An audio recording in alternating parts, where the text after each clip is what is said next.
थरे अघटनलु बर्ती जाइछि जीवन। केन्द्रापड़ा जिला जातीय उद्यान में अघटन बुलिबाकू आसिथिबा पर्यटकों को नहीं दुईटी बोट जाइथिला हेले मझी नदी रे बोट फसिथिला।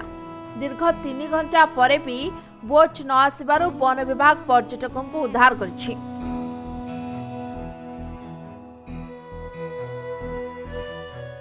भुवनेश्वर और जाजपुर वरिष्ठ नागरिक माने भितरकनिका बुलिबाकू आसिथिले।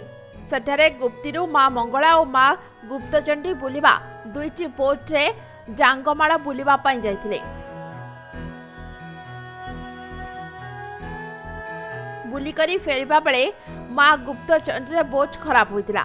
से बोट को आ गोटी टाणी आनिबा बेले मध्य आर बोट खराब हो जाइतिला। दुईटी बोट खराब हेबा परे पर्यटक वन विभाग को खबर देइतिले आ वन विभाग सेमानकु उद्धार करतिला। भंगा दरतरा बोट पाई आज अघटन घटिला बोली कुआ जाउछि। दुईटी बोट रे 31 जन 3 घंटा काल फसी रहितले। तेबे तुरंत प्रशासन एथिप्रति ध्यान देबा पई दाबी होछि। बुलाबुली कर आसला पर से बोट रे आसिलु आसला मझिरे से बोट खराब टोटाल खराब है। पुराना मोटरटा से बहुत दिन से खराब हो गला। आउ गोटा मोर बोट आसला सी आम टाणी आनला बेले से ड्राइवर टी विचार बहुत धन्यवाद दी जन को आनला बेलू से बोटा भी खराब हो गला।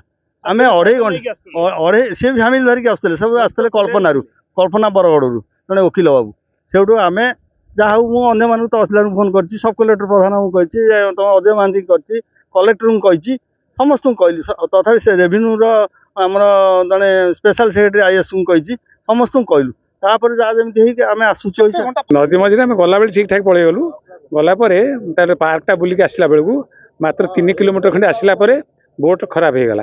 जदि खराब है आउ गोटे बोट आसिक पहुँचला तेणु डाकिला से जो जी आम ड्राइवर सी डाकिला सी आसिक आमको से बोट्रे ये बंधा होगी आसला जस्ट अल्प बाट आसला सेटा भी तार खराब हो गला। भितरकुलिका बुलिया आसलु अब तो बोट नहीं जाइलु गुप्ती घाट रु किंतु फेरिला बेलू आम बोटी पाखापाखि 3 किलोमीटर आसला जो डांगमाल खराब हो गला खराब आम बोट खराब होता एक्चुअली से आउ गोटे बोट खराब होता टाणिया जाकि तार साफ्ट भांगीगला से तार साफ्ट भांगला आम अपेक्षा कलु मु फोन कली मोर बंधु जी अच्छा फोन कली सी जोगाड़ कर पठेले।